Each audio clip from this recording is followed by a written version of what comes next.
കേരളത്തിലെ ബുദ്ധിജീവികൾക്കും താടിക്കാർക്കും എഴുത്തുകാർക്കും ചിന്തകർക്കും ക്യൂബയിൽ പോകണമെന്ന് വലിയ നിർബന്ധമാണ്. വളരെയധികം ദൂരമുള്ളതുകൊണ്ട് വിമാന ടിക്കറ്റ് ചാർജ് അധികമാണെങ്കിലും ക്യൂബയിലെ സോഷ്യലിസ്റ്റ് പരീക്ഷണം വിജയിച്ചിട്ടുണ്ടോ എന്നറിയുവാൻ മലയാളികൾ താല്പര്യം കാണിക്കുന്നു.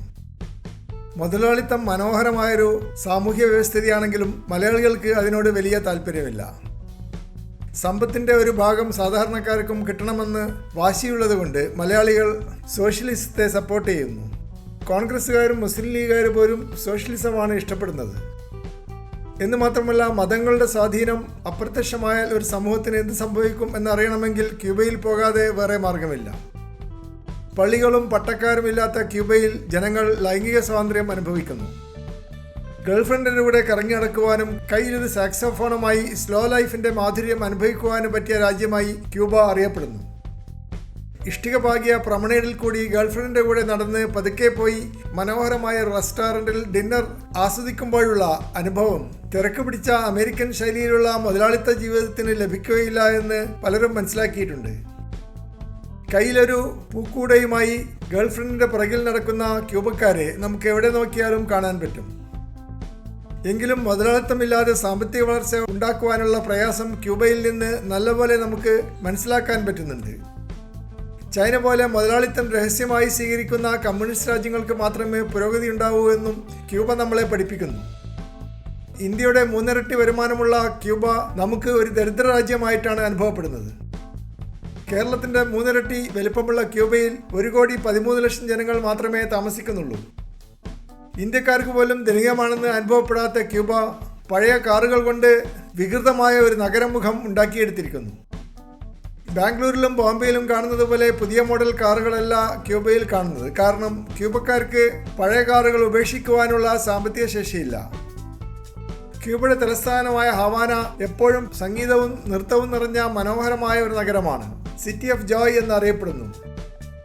24 മണിക്കൂറും ആടുകയും പാടുകയും ചെയ്യുവാൻ ഇവിടെ യാതൊരു തടസ്സവുമില്ല. കാരണം ഇവിടെ പള്ളിയുമില്ല, പട്ടക്കാരുമില്ല. ഒരു പള്ളിയിൽ അച്ഛനും നിങ്ങളെ തുറിച്ചു നോക്കുകയുമില്ല. മനോഹരമായ ബീച്ചുകൾ, സ്വസ്ഥമായിരുന്ന് പുസ്തകം വായിക്കുവാനോ പകൽ കിനാവ് കാണുവാനോ പറ്റിയ സ്ഥലങ്ങളാണ്. അതുകൊണ്ടാണ് ബുദ്ധിജീവികളും താടിക്കാരും എഴുത്തുകാരും ക്യൂബയിൽ പോയി ഒരാഴ്ച താമസിക്കണമെന്ന് നിർബന്ധം പിടിക്കുന്നത്. മുതലാളിത്തവും സാമ്പത്തിക വളർച്ചയും ഇല്ലാത്തതുകൊണ്ട് ക്യൂബയിലെ ലോഡ്ജുകളിലും റെസ്റ്റോറൻറ്റുകളിലും ചാർജുകൾ കുറവാണ്. അതുകൊണ്ട് ഒരാഴ്ച ഇവിടെ താമസിക്കുവാൻ ഇന്ത്യയിലെ 2 മാസത്തെ ശമ്പളം മതിയാകും. പ്രശസ്തമായ ക്യൂബൻ ചുരുട്ടുകൾ ഹവാന സിഗാർ എന്ന് അറിയപ്പെടുന്നു.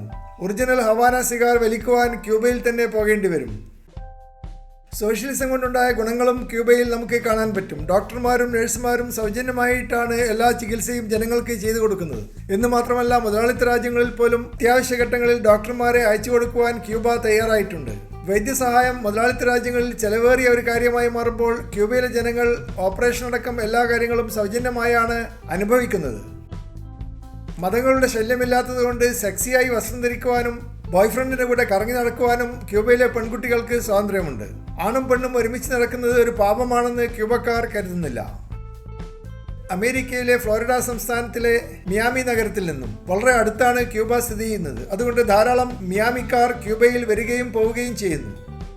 അമേരിക്കയെ വളരെയധികം ദ്രോഹിച്ച ഒരു രാജ്യമായതുകൊണ്ടും റഷ്യയുമായി കൂട്ടുകൂടി അമേരിക്കയിൽ ബോംബിട്ട് നശിപ്പിക്കുവാനുള്ള തയ്യാറെടുപ്പുകൾ അവസാന നിമിഷം വരെ ഒരുക്കിവെച്ച ഒരു രാജ്യമെന്ന നിലക്കും ക്യൂബയുമായി നയതന്ത്ര ബന്ധം സ്ഥാപിക്കാൻ പോലും പ്രയാസമായിരുന്ന ഒരു കാലഘട്ടത്തിലാണ് ബറാക് ഒബാമ രാഷ്ട്രപതിയായത്.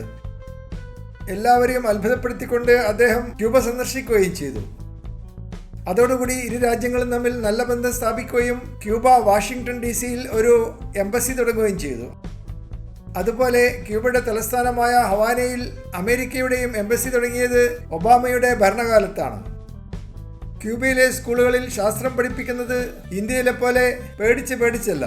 മനുഷ്യനെ ദൈവം ഉണ്ടാക്കിയതല്ലെന്നും കുരങ്ങന്മാർക്ക് അല്പം മാറ്റം സംഭവിച്ചപ്പോൾ മനുഷ്യനായതാണ് എന്നും ഇന്ത്യയിൽ ബയോളജി അധ്യാപകർ പഠിപ്പിക്കുന്നുണ്ടെങ്കിലും അവർക്ക് മതമേലധ്യക്ഷന്മാർ സ്കൂളിലേക്ക് കയറി വന്ന് ആക്രമണം നടത്തുമോ എന്ന ഭയം എപ്പോഴുമുണ്ട്. എന്നാൽ ക്യൂബയിൽ ഇതേ കാര്യങ്ങൾ തന്നെ പഠിപ്പിക്കുന്നത് സ്വതന്ത്രമായും ആത്മവിശ്വാസത്തോടും കൂടിയാണ്. മികച്ച ഭക്ഷണം കിട്ടുന്ന ഒരു രാജ്യമായി ക്യൂബ അറിയപ്പെടുന്നു. അമേരിക്കൻ രുചികളും കരീബിയൻ രുചികളും സ്പാനിഷ് രുചികളും ഒരുമിച്ച് വരുന്നതാണ് ക്യൂബയിലെ ഭക്ഷണത്തിൻ്റെ രീതി. റെസ്റ്റോറൻറ്റുകളിലെ വെയിറ്റർമാരൊക്കെ ഗവൺമെന്റ് ജീവനക്കാരായതുകൊണ്ട് മോശമായ സർവീസാണ് ക്യൂബയിൽ ലഭിക്കുന്നത്. KSRTC ഒരു റെസ്റ്റോറൻറ്റ് തുടങ്ങിയാൽ എങ്ങനെയുണ്ടാവും അതേ അവസ്ഥയാണ് ക്യൂബയിൽ. എങ്കിലും ക്യൂബക്കാർക്ക് മുതലാളിത്ത രാജ്യങ്ങളിൽ വെയിറ്റർമാർക്ക് ശമ്പളം കുറവാണെന്നും ജോലി സ്ഥിരതയില്ലെന്നും വാദിക്കുവാനാണ് താല്പര്യം. 70 വർഷം മുമ്പ് ക്യൂബയിൽ ഫിഡൽ കാസ്ട്രോയും ഡോക്ടർ ചെഗുവേരയും നേതൃത്വം നൽകിയ ക്യൂബൻ വിപ്ലവം മുതലാളിത്തത്തെ തൂത്തെറിയുവാൻ കാരണമാക്കി. അമേരിക്കൻ കോടീശ്വരന്മാർക്ക് വമ്പിച്ച നഷ്ടം വന്നതോടുകൂടി ക്യൂബയിൽ വീണ്ടും ആധിപത്യം ഉറപ്പിക്കാൻ അമേരിക്ക അയച്ച സൈന്യത്തെ ആക്രമിച്ച് കീഴ്പ്പെടുത്തുവാൻ ഈ ചെറിയ രാജ്യത്തിന് പറ്റി. അമേരിക്കൻ ചരിത്രത്തിലെ ഏറ്റവും വലിയ നാണക്കേടായിരുന്നു ക്യൂബയിലുണ്ടായ പരാജയം. ഇതിനെ ബേ ഓഫ് പിഗ്സ് ഇൻവേഷൻ എന്നാണ് വിളിക്കുന്നത്. ഹവാന നഗരത്തിൽ ലോസ് മറിനോസ് റെസ്റ്റോറൻറ്റ് മികച്ച സീ ഫുഡ് വിഭവങ്ങൾ നൽകുന്നു. ഈ റെസ്റ്റോറൻറ്റിൻ്റെ വലിയ ടെറസിലിരുന്നാൽ ഹവാന തുറമുഖത്തിൻ്റെ കാഴ്ചകൾ കണ്ട് കടൽക്കാറ്റ് ആസ്വദിക്കുവാനുള്ള അവസരമുണ്ട്. അതുപോലെ കാസ്ട്രോപോൾ റെസ്റ്റോറൻറ്റ് മികച്ച ക്യൂബൻ ഫുഡാണ് കൊടുക്കുന്നത്.